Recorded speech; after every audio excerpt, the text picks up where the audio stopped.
আমার আজকের আলোচনার বিষয় হচ্ছে সিংহ রাশির মঘা নক্ষত্র। সিংহ রাশিতে কেতু বসে আছে এবং এই মঘা নক্ষত্রের যে মূল অধিপতি কেতু, তা এই নক্ষত্রেই আছে। সেই হিসাবে আপনারা আপনাদের মূল বৈশিষ্ট্য ফিরে পাবেন, কিন্তু মনে রাখতে হবে কেতু আবার নৈসর্গিক পাপ গ্রহের মধ্যেও পড়ে। আবার আধ্যাত্মিকতার দিক থেকে কেতুকে আধ্যাত্মিকতার সবচেয়ে উচ্চ স্তরের গ্রহ ধরা হয়। এই জন্য আমি যা বলবো তা বোঝা আপনাদের জন্য খুবই কঠিন হবে আজকে, কারণ কথাগুলো জটিল মনে হবে, যা সত্য তাই যেন মিথ্যা এরকম মনে হবে। এই জন্য আপনাদেরকে আমি বোঝাতে পারবো কি না আমি সেইটাই জানি না। আর আরেকটা বিষয় হলো, কেতু জিনিসটাই হচ্ছে মানে একটু মিস্টিসিজমের মধ্যে পড়ে কেতু, যেখানে বোঝানো আসলে মুশকিল হয়। আমি চেষ্টা করছি। তারপরও দেখুন, আপনার নক্ষত্র অধিপতি হচ্ছে কেতু। তাহলে কেতু যখন কেতুর নিজের নক্ষত্রেই ফিরে আসলো, তাহলে সেটি আপনার ভালো হওয়ার কথা। কিন্তু সমস্যা হলো কেতু একই সাথে নৈসর্গিক পাপগ্রহ। আবার আধ্যাত্মিকতার দিক থেকে কেতুকেই আমরা সবচেয়ে বেশি উচ্চ পর্যায়ের গ্রহ ধরি। তাহলে কনফ্লিক্টিং এখানেই কনফ্লিকশন রয়েছে। অর্থাৎ আমরা এটাকে কিভাবে ধরবো, এরকম প্রশ্ন এসে যায়। এখন আমরা চিন্তা করব বাস্তবতা সাপেক্ষে প্রথমে, কারণ অধিকাংশ মানুষই বাস্তববাদী। তো বাস্তববাদী মানুষের শরীর স্বাস্থ্য ভালো থাকবে না। তাদের সাথে কি কি হবে একটু বলি। আপনারা তো অনেকেই জিন ভূতে বিশ্বাস করেন না, এটা বাস্তববাদীদেরকে বললাম, কারণ কেতু নক্ষত্র যাদের সবাই জিন ভূতে বিশ্বাস করে। আপনারা এই মাসে অনেকেই ভয়ে ঘুমাতে পারবেন না, মাথায় দুশ্চিন্তা থাকবে, তারপরে হচ্ছে টেনশন, অকারণে টেনশন তৈরি হবে এবং কি করবেন সিদ্ধান্ত নিতে পারবেন না। ইনডিসিশন, অর্থাৎ আপনার সিদ্ধান্ত অন্য কাউকে নিয়ে দিতে হবে। এই মাসটা এমন হয়ে গেল আপনার জন্য। এতদিন এরকম ছিল না, এই রিসেন্টলি এই কেতুর নক্ষত্রে কেতু ফিরে এসেছে, এই জন্য এই সমস্যাটা আপনার হচ্ছে। এখন এর থেকে কি আসলে কোনো লাভ কি উঠানোর সুযোগ নেই? কেতু তো নিজের নক্ষত্রে, আপনার নক্ষত্র, আপনারই নক্ষত্র, অথচ আপনি ভালো ফল পাবেন না, তা কী করে হয়? এই জায়গাটা আমাদের এখন একটু বুঝতে হবে। কেতু এখানে অনেক দিন থাকবে, অনেক দিন, তা প্রায় বছর, মানে বোঝেন অবস্থা। এই যে একটা বছর, বছরের প্রায় শেষ ভাগে, ডিসেম্বরের একেবারে শেষ ভাগের দিকে এই নক্ষত্র থেকে কেতু সরে যাচ্ছে। তাহলে আপনি এই একটা বছর কিভাবে পার করবেন? মঘা নক্ষত্রের জন্য আলাদা ভিডিও দেওয়া এখন বাঞ্ছনীয় হয়ে পড়েছে, শুধুমাত্র এই কেতুর এই নক্ষত্রে থাকার কারণে। আমি অবশ্যই এই ভিডিও দেওয়ার চেষ্টা করব, কিন্তু কন্ডিশন একটাই, আপনাদের ভিউ যদি বেশি হয় তাহলেই দিব, না হলে চ্যানেল ক্ষতিগ্রস্ত হয়। তো যেটি বলছিলাম, এখানে কেতু আপনার জন্ম নক্ষত্রে থাকার কারণে অবশ্যই একটা দিক থেকে খুবই ভালো ফল দেবে। আর সেই বিষয়টা হলো স্পিরিচুয়াল যে দৃষ্টি, অলৌকিক যে শক্তি, সেইটা যেটা সাধারণ মানুষের পক্ষে বোঝা সম্ভব না। আপনারা দেখবেন কেতু প্রধান যারা হয়ে থাকে, তারা যখন রাগ করে, আপনার কথাই ধরেন, আপনার তো এই নক্ষত্র, দেখবেন আপনি যখন রাগ করেন, আপনি কারোর গায়ে হাত তোলেন না, তাকে মনে হয় যে অভিশাপ দিয়ে ভস্ম করে দিব, এরকম আপনার মনে হয়, আপনার ভিতরে এরকম মনে হয়। এর কারণ কি? এর কারণ হচ্ছে আপনার মধ্যে একটা এনার্জি আছে, সেই এনার্জির কারণে এমন হয়। কিন্তু আপনি তো এনার্জির বাস্তবায়ন করেন না। তাকে যে প্রয়োগ করা বা তাকে যে সমৃদ্ধ করা, কিভাবে তাকে ব্যবহার করতে হয় এবং কিভাবে তাকে জাগাতে হয়, আপনি তো এর কিছুই জানেন না। অনেকেই জানে না, মানে 99% মানুষই জানে না, যার কারণে সে এটা উপলব্ধি করতে পারে না, আপনি উপলব্ধি করতে পারেন না।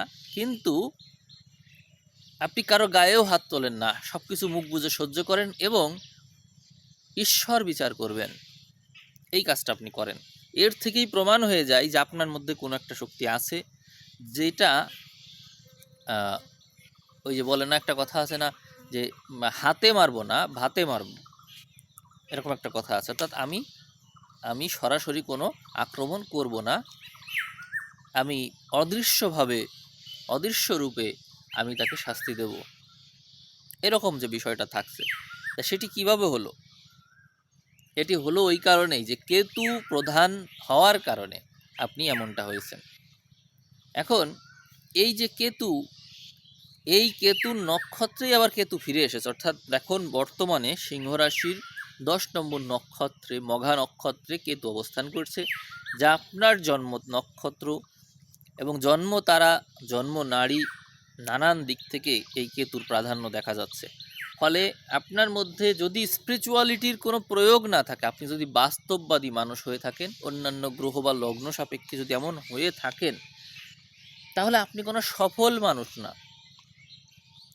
বাস্তববাদী মানুষ, এই মঘা নক্ষত্রে বাস্তববাদী মানুষ হয়ে সফল হওয়া কঠিন কাজ, খুব কঠিন। হতে পারে আপনি ফ্যামিলি ব্যাকগ্রাউন্ডের কারণে ধনী, ফ্যামিলি ব্যাকগ্রাউন্ড মানে পিতা মাতা আত্মীয় স্বজন কারোর কাছ থেকে আপনি সম্পত্তি পেয়েছেন, তার সম্পত্তির বলে আপনি এগিয়ে যাচ্ছেন, এটি হতে পারে।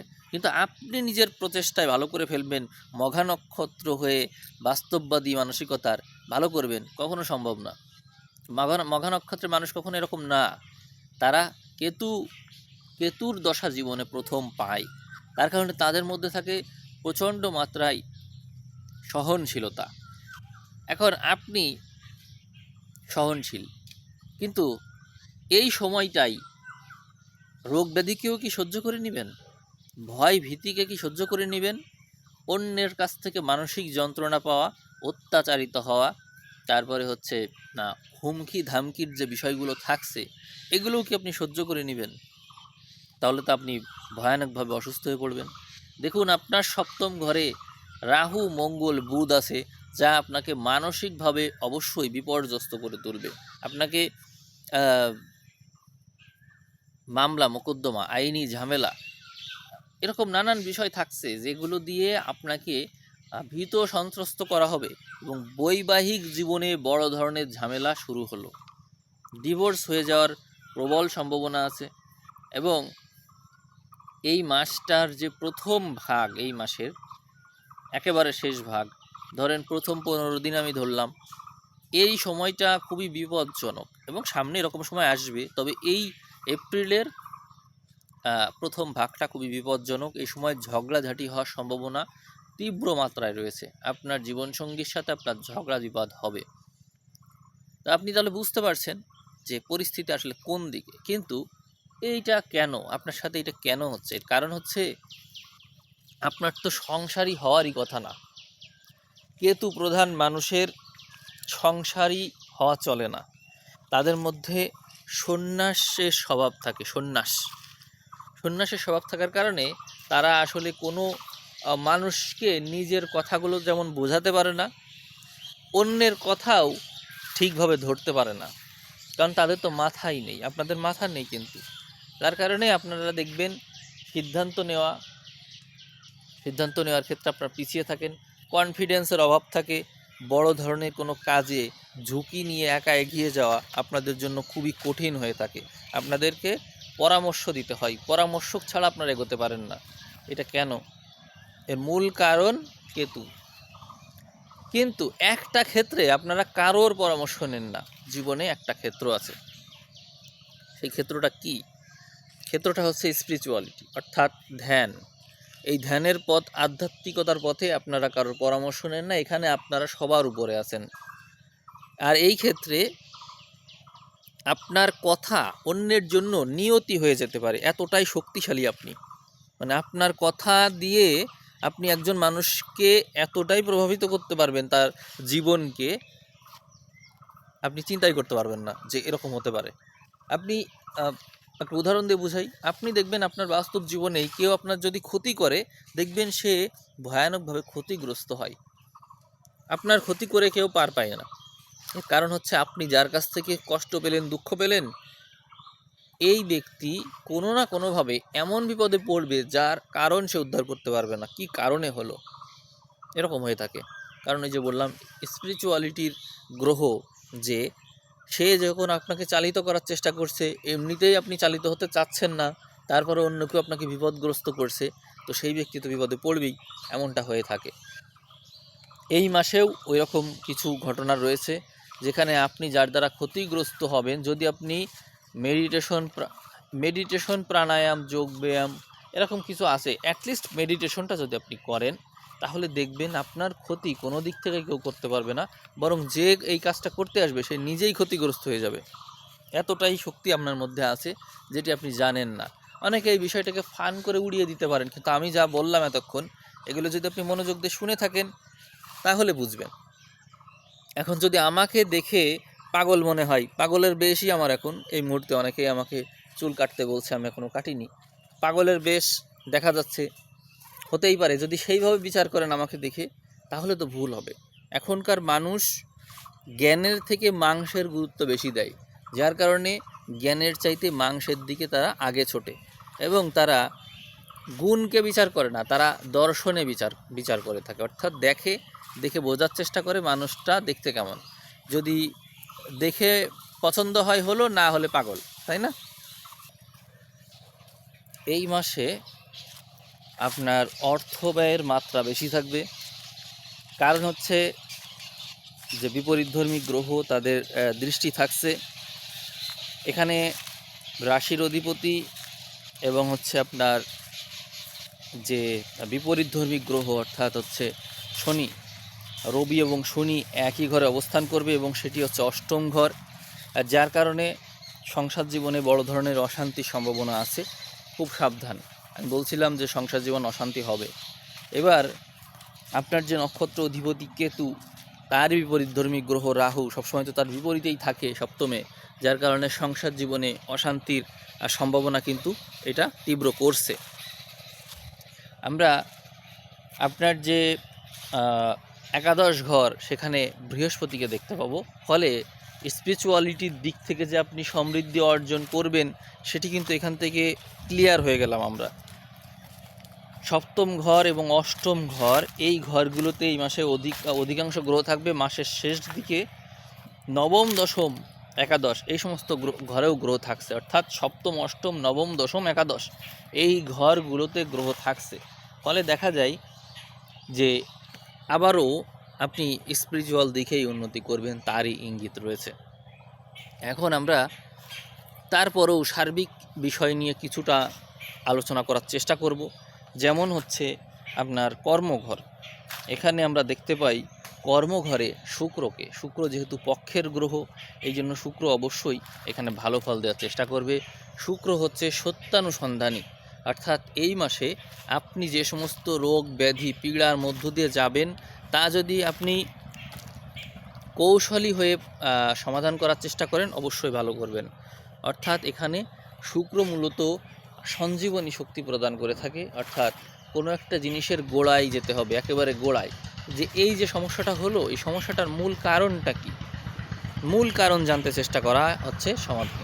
তো সেক্ষেত্রে আপনাকে চেষ্টা করতে হবে গোড়ায় যাওয়ার। অর্থাৎ আমি একটা রোগ আক্রান্ত হলাম, এই রোগটা আমার আসলো কি করে, আর এই রোগটার সমাধানটা কীভাবে করতে পারি। আমার সমাধান দেহের মধ্যেই, দেহ সমাধান থাকে। এই যে কিছু গুপ্তবিদ্যা আছে, এইগুলো আপনি যদি প্রয়োগ করতে পারেন অনেক ভালো করবেন। এই মাসে আপনাকে কাজ করতে হবে অনেক বেশি কৌশলী হয়ে।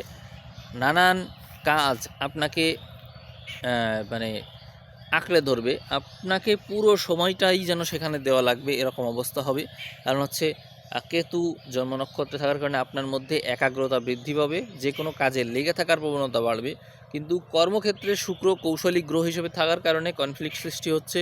ফলে মনে রাখবেন যে আপনি কৌশলে কাজ করুন, সময় এত বেশি দিতে যাবেন না, এতে আপনি আরও অসুস্থ হয়ে পড়বেন। এটি সবসময় মাথায় রাখবেন। শুক্র যেহেতু দশমপতি দশমে আছে, কর্মঘর ভালো, চাকরি বাকরির জন্য সময়টা ভালো, তবে মনে রাখবেন এক কেন্দ্রিকতা সবার আগে। অর্থাৎ যে কাজই করবেন সেই কাজটা যদি আপনি একাগ্রতার সাথে করতে পারেন, তাহলে আপনি ওখানে ভালো করবেন, এটি মনে রাখবেন। আমরা চাকরি বাকরির ঘর অর্থাৎ ষষ্ঠ ঘর, ষষ্ঠপতি শনিকে আমরা অষ্টমে দেখতে পাই, অর্থাৎ বিপরীত রাজযোগ হয়ে যায়। আপনি সকল কাজে প্রথমবারে ব্যর্থ হবেন, এই কথাটা মনে রাখবেন। সকল কাজে প্রথমবারে আপনি ব্যর্থ হবেন। আর এইটা ভুলে যাবেন না যে বিপরীত রাজযোগ অর্থাৎ যে সমস্ত চাকরি পরীক্ষা দিচ্ছেন সেগুলোই বারবার ব্যর্থ হচ্ছেন। এই ব্যর্থতার যে বলে না যে ব্যর্থতা ছাই দিয়ে আমি নির্মাণ করব সাফল্যের রাজপ্রাসাদ, এরকম কথা আছে একটা। তো সেরকম আপনি বারবার ব্যর্থ হচ্ছেন, সেই বারবার ব্যর্থ হয়ে সেইটাই আপনার সাফল্যের কারণ হবে।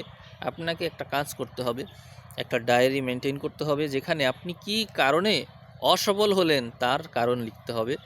যে এই একটা পরীক্ষা আমি দিলাম, পরীক্ষার আমার কি কি স্ট্রেংথ ছিল, কি কি উইকনেস ছিল, এগুলো লিখবেন। আমি কি কি অপরচুনিটি পেতে পারতাম, আর কি কি থ্রেট আমার ছিল, এরকম নানান বিষয় আপনি উল্লেখ করবেন। এবং ভবিষ্যতে যে পরীক্ষা আসছে সেই পরীক্ষার জন্য আপনি কী ধরনের প্রিপারেশন নেবেন এবং কোন কোন বিষয়ের প্রয়োগ অবশ্যই আপনাকে করতে হবে যা আপনি এই পরীক্ষায় করতে পারেননি। এইভাবে আপনি এগিয়ে যান, অবশ্যই সফল হবেন। আমার নিজের লাইফে আমি এইভাবে আমার পরীক্ষাগুলো দেওয়ার পরে প্রতিটা পরীক্ষা আমি এরকম করতাম। আমিও তো প্রথম দিকে ব্যর্থ হয়েছি, আমি এরকম অ্যানালাইসিস শুরু করলাম। কেতু সবসময় অ্যানালাইসিস পছন্দ করে। আপনি অ্যানালাইসিস করুন, দেখবেন আপনি অল্প কয়েকটা পরীক্ষা দিয়েই আপনি সফল হয়ে যাবেন। আমি আজকে যে কথা বললাম আপনি এই কাজটা করে দেখুন। কেতু আপনার জন্ম নক্ষত্রে আছে কিন্তু, অতএব কেতু আপনাকে পীড়া অবশ্যই দিচ্ছে, কিন্তু কেতু আপনাকে অসফল হতে দিবে না। যে ব্যক্তি নিজে ঝগড়া করে, প্রতিবেশীদের সাথে যে ঝগড়া করে নিজে, সে কিন্তু নিজের ফ্যামিলিতে নিজের ইটা নষ্ট করে না। কারণ হচ্ছে নিজের পুত্রবধূ তাদের সাথেও যদি ঝগড়া করে তাহলে তাকে কে দেখবে। এজন্য সে যতই খারাপ হোক নিজের ঘরে সে নিজের ঘরকে নষ্ট করে না।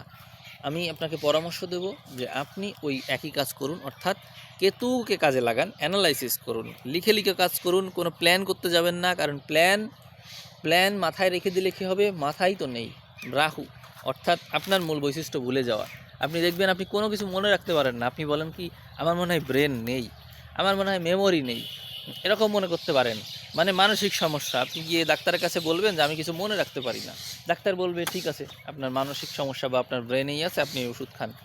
মনে রাখবেন কি করে, আপনার তো কেতু, জন্ম নক্ষত্র কেতু, এই কারণে আপনি তো মনে রাখতে পারবেন না, কারণ আপনি তো জন্মগতভাবে আধ্যাত্মিক, আপনি বাঁচেন বর্তমানে। আপনার তো অতীত এবং ভবিষ্যৎ নিয়ে চিন্তা করার কোনো অধিকারই নেই, না দেওয়া আছে আপনার কোনো সক্ষমতা।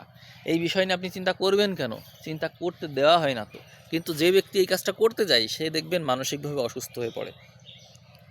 মানসিকভাবে অসুস্থ হয় কারণ হচ্ছে তার চিন্তা যে কাজে করতে বারণ করা হয়েছে সে সেইটিই করছে। আপনি বর্তমানে বাঁচবেন, সব কিছু লিখে লিখে কাজ করবেন, খাতা কলম ডায়েরি এগুলো মেনটেন করবেন, এটি আপনার কাজ। মানে আমি কি কাজ করব সেটি আমি লিখে রাখবো, আমি লিখে লিখে কাজ করব। কোন একটা আইডিয়া মাথায় আসলো, আপনি দেখবেন আপনার মাথায় অনেক অনেক আইডিয়া আসবে, ওই আইডিয়া আপনি সাথে সাথে লিখে ফেলবেন, স্বপ্নের মতন আর কি। যে ঘুম থেকে আপনি ঘুমের মধ্যে স্বপ্ন দেখলেন, আপনি ঘুমের মধ্যে ভাবছেন এই স্বপ্নটা আমি লিখে রাখবো, ঘুম থেকে উঠে লিখতে যাবেন, ভুলে গিয়েছেন। তো কেতুর আইডিয়া এরকম, আপনার আইডিয়া এরকম, আপনি আইডিয়া পেয়েছেন লেখার আগে ভুলে গিয়েছেন। তাহলে কতটা সচেতনভাবে আপনাকে এই কাজটা করতে হবে। আপনি এই কাজটা করে দেখুন না, আপনি সফল হবেন এবং অনেক বেশি সফল হবেন। আপনার আবার দৈবভাগ্য, তো দৈবভাগ্য হওয়ার কারণে অনেক ক্ষেত্রে এমন কিছু ঘটিয়ে ফেলবেন যা কেউ আশাই করে নাই। হঠাৎ করে আপনি একটু মেডিটেশন করবেন, বিশেষ করে অনুলোম বিলোম প্রাণায়ামটা করবেন, এবং সাথে যদি অটো সাজেশন শুনতে পারেন, ইউটিউবে সার্চ দিবেন অটো সাজেশন, চলে আসবে, ইতিবাচক অটো সাজেশন শুনবেন। আর কানে ইয়ারফোন দিয়ে এটা শুনবেন, চোখ বন্ধ করে শুনবেন বিষয়গুলো, দেখবেন এটা আপনার মস্তিষ্কের উপর বিরাটভাবে প্রতিক্রিয়া করবে এবং আপনি সকল কাজে সফল হবেন। রাহু প্রধান মানুষকে অনেক পরিশ্রম করে অর্জন করতে হয়, আর কেতু প্রধান মানুষের বসে থেকে অর্জন হয়ে যায়, কিন্তু তারা তা জানে না বলে তারা মানে অত্যন্ত হতাশার মধ্য দিয়ে যায় এবং হতাশপূর্ণ জীবনযাপন করে, নানান রোগ ব্যাধি পেয়ে বসে। দেখবেন আপনার ঘুম আসছে না, ঘুম আসবে কি করে, আপনার তো ঘুম মানে আপনি তো কেতু প্রধান, অর্থাৎ সবসময় আপনার ঘুমানোর কথা, আপনি তো ধ্যানস্থ। এখন আপনি যদি অভিযোগ করেন আমার ঘুম আসছে না, আপনারই তো সবচেয়ে বেশি ঘুম আসার কথা, তাহলে নিশ্চয়ই আপনি কোনো ভুল জীবন পদ্ধতি বাঁচছেন। আপনার তো বিয়ে করার কথা না, অথচ আপনি বিয়ে করে নিয়েছেন, বিয়ে করে ডিভোর্স হয়ে গেল, ভেঙে গেল সংসার বা অনিশ্চয়তায় আছেন, সে চলে গেল অন্য কারোর সাথে বা আপনি আছেন অন্য কারোর সাথে, এরকম নানান সমস্যা, ভুল ভ্রান্তি, একজনের সাথে অন্যজনের বোঝাপড়ার ঠিক ঠিকানা নেই, এই সমস্ত করেই কিন্তু সংসার হচ্ছে না। আপনার তো সংসার হওয়ারও কথা না, কারণ হচ্ছে আপনি একজন মানুষের যে চাহিদা সেগুলো পূরণ করার মতন ব্যক্তি না, বাস্তববাদীই তো না আপনি, তা আপনি এগুলো পূরণ করবেন কি করে? এই জন্য আমার পরামর্শ হচ্ছে, আপনি সঠিকভাবে জীবন বাঁচার জন্য আগে এই মেডিটেশন, প্রাণায়াম, যেগুলোর কথা বললাম, কোয়ান্টাম মেথড, অটো সাজেশন, তারপরে হচ্ছে বিভিন্ন রকমের অ্যানালিটিক্যাল বিষয় আছে, অ্যানালিটিক্স, যেমন হচ্ছে আদালত, আদালত আপনি দেখতে পারেন, সিআইজি আছে, এইগুলো দেখতে পারেন, আধ্যাত্মিক যে সমস্ত সিরিয়াল আছে, মুভি আছে, এই সমস্ত দেখতে পারেন, এগুলো দরকার আছে আপনার জন্য, রামায়ণ আছে, মহাভারত আছে, এগুলো আপনার সার্চ দিয়ে দেখবেন। এগুলোতে কি হবে, আপনার যে অ্যানালাইসিস, বোঝার দক্ষতা, আপনার যে ধৈর্য, এগুলো বাড়বে। ধৈর্যটা খুব দরকার আপনার মধ্যে ধৈর্য মানে এটার বিস্তৃতি দরকার। কেন? কারণ হচ্ছে আপনি তো ঈশ্বরের পথে যাত্রা করবেন, সেই ক্ষেত্রে ধৈর্য ছাড়া হয় না। ঘন্টার পর ঘন্টা বসে থাকা, অপেক্ষা করা, দেখেন না যারা সাধনা করে তারা বসে বসে অপেক্ষা করে, আপনার এইটাই কাজ। কারণ আপনি যদি সেটি করতে না জানেন তাহলে হবে কি করে, আপনি সফল হবেন কি করে? কারণ আপনি যে এই নক্ষত্র পেয়েছেন, এই নক্ষত্র পাওয়া তো সহজ কাজ না, এটা খুবই সৌভাগ্যের ব্যাপার এই নক্ষত্র পাওয়া। আবার এই নক্ষত্র নিয়ে যদি জীবন পার করতে না পারেন সঠিকভাবে, এটাই হবে সবচেয়ে বড় দুর্ভাগ্য, যেটি আপনি অলরেডি পার করছেন। হয়তো সম্ভব এটি পার করা, মানে আপনার পক্ষে এরকম সম্ভব যে আপনি দুর্ভাগ্য নিয়েই জীবনের যাত্রা করছেন। এই মাসে আপনার সপ্তম, অষ্টম, নবম, দশম, একাদশ, এতগুলো ঘরে গ্রহ থাকছে। এই সমস্ত ঘরগুলো আপনার জন্য সবই কিন্তু শুভ হতে পারে। সপ্তম শুভ কেন? কারণ হচ্ছে আপনি সংসার তো আপনার না, তাহলে সংসার জীবনে অশান্তিই হচ্ছে আপনাকে আরও বেশি দার্শনিক জ্ঞান প্রদান করতে পারে। আর অষ্টম তো আপনার জন্য এমনিই শুভ, কারণ এটা স্পিরিচুয়াল ঘর। নবম ঘর ধর্মঘর, শুভ। কর্মঘরে শুভ গ্রহ থাকছে শুক্র, এটি শুভ। একাদশ ঘর বৃহস্পতি, এটিও শুভ। আর জন্ম নক্ষত্রে কেতু থাকছে, স্পিরিচুয়ালিটির দিক থেকে শুভ। কিন্তু বাস্তববাদী ধারা, তাদের কিন্তু খুবই কঠিন হবে এই সময়। এপ্রিল মাস পার করা বাস্তববাদী মানুষের জন্য কঠিন হবে। আপনাকে নানানভাবে অসুস্থ হয়ে হাসপাতালে যেতে হতে পারে, ডাক্তারের শরণ নিতে হতে পারে। সাথে ওষুধ রাখবেন, ঘুমের ওষুধ রাখতে পারেন, মাথায় পীড়া হচ্ছে তার ওষুধ রাখবেন, স্নায়বিক দুর্বলতার ওষুধ রাখবেন। তারপরে হচ্ছে ইনস্ট্যান্ট অসুস্থ হয়ে যাওয়া বা কোনো রোগ এমন যদি থাকে যেখানে আপনি মানে ব্রেনে ব্যালেন্স পাচ্ছেন না, এমন যদি হয়, প্রেশারের সমস্যা, এরকম নানান রোগ ব্যাধি আপনাকে কিন্তু পেয়ে বসবে। দুশ্চিন্তা, অ্যাংজাইটি যেগুলো আছে, এই সংক্রান্ত যে ওষুধগুলো আছে এগুলো রাখতে পারে। এরকম নানান ওষুধ আপনাকে এই মাসে খাওয়া লাগবে। আমি নেগেটিভ কথা বলছি এই জন্য যে আপনারা আপনাদের জীবন সঠিক উপায়ে বাঁচছেন না, তার জন্যই আপনাকে এত ওষুধ খাওয়া লাগে। আপনার তো কখনো ওষুধ খাওয়া লাগবে না, আপনার কথাই তো অন্যের জন্য টনিক, অথচ আপনি নিজেই সঠিকভাবে জীবন না বাঁচার কারণে ওঝার ঘাড়ে ভূত। বিষয়টা এমন হয়েছে। আমি রাশিফল আর দীর্ঘায়িত করব না। আপনারা যে কথা শুনলেন আমি জানি না কতটুকু এর দ্বারা উপকৃত হবেন। এই মাস আপনাদের জন্য খুবই কঠিন মাস। আবার যারা স্পিরিচুয়ালিটির দিক থেকে উন্নত তাদের জন্য এই মাসটা খুবই সহজ মাস। এখন আপনারাই ডিসাইড করুন আপনারা কোন পথে যাবেন আর কোন পথের মানুষ আপনারা ইতোমধ্যে আছেন। যদি এই ভিডিওর ভিউ 5000 পার হয় তাহলে আপনারা আবার সামনের মাসে ভিডিও পাবেন, আর না হলে অনেক পিছনে পড়ে যাবেন, এমনকি ভিডিও নাও পেতে পারেন। সবাই ভালো থাকবেন। সবাইকে অসংখ্য ধন্যবাদ জানিয়ে আজকের ভিডিও আমি এখানেই শেষ করছি।